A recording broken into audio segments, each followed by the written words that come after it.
Hello everybody and welcome to this video tutorial about rolling checkpoints with me, Avion Solar. So what is a rolling checkpoint?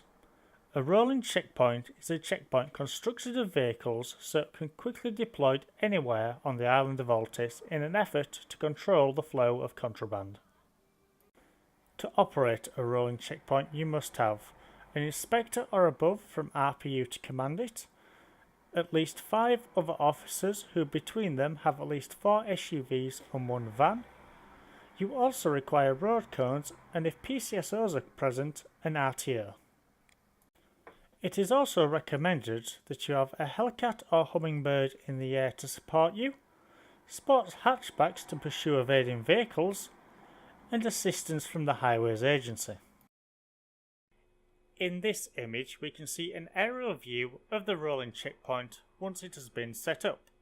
It clearly shows the 4 vehicles that form the ends of the checkpoint, the parking area for spare police vehicles, the position of the road cones, and finally the positions of the 6 officers that are required to operate the checkpoint. Now let's talk about the ends of the checkpoint. Each end of the checkpoint is set up in the same way. We can see that there are 2 SUVs parked across the road. The vehicles are positioned in this way so it will force oncoming vehicles to slow down. It is also worth noting that there must be sufficient room between the 2 vehicles to allow large trucks to pass without colliding with them. Behind each of these vehicles you can see there is an officer. The officer furthest from the centre of the checkpoint is known as the spotter, and the closer one, the protector. It is the job of the spotter to have their rangefinder out and look for any approaching vehicles. The protector has the job of protecting the checkpoint should it come under attack or taking out the tyres of any vehicle trying to evade the checkpoint. The area in the centre of a checkpoint is known as the processing area and should be divided into 2 lanes using road cones. Each lane should also have at least 1 officer assigned to process vehicles in that lane. It is worth also noting the red areas on the image. These areas are no stopping areas and should be kept clear at all times so that vehicles can move freely in and out of the checkpoint. When a vehicle is seen approaching the checkpoint, the spotter should announce the vehicle's type, colour, direction and speed.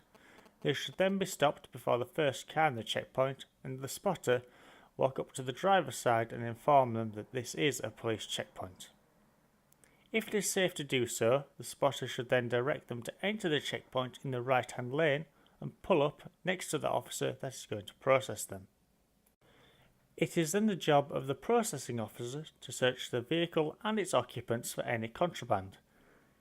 If contraband is found, they should be processed accordingly. However, if none is found, it is the officer's job to inform the rest of the checkpoint that the vehicle is clear to proceed, and they should be allowed to leave. One final point I'd like to make is that comms discipline should be exercised when conducting a rolling checkpoint, otherwise it can descend into chaos. There will be a video coming shortly of a rolling checkpoint in action, so stay tuned for that. However, until then, I've been Avion Solar and I wish you all a very good day.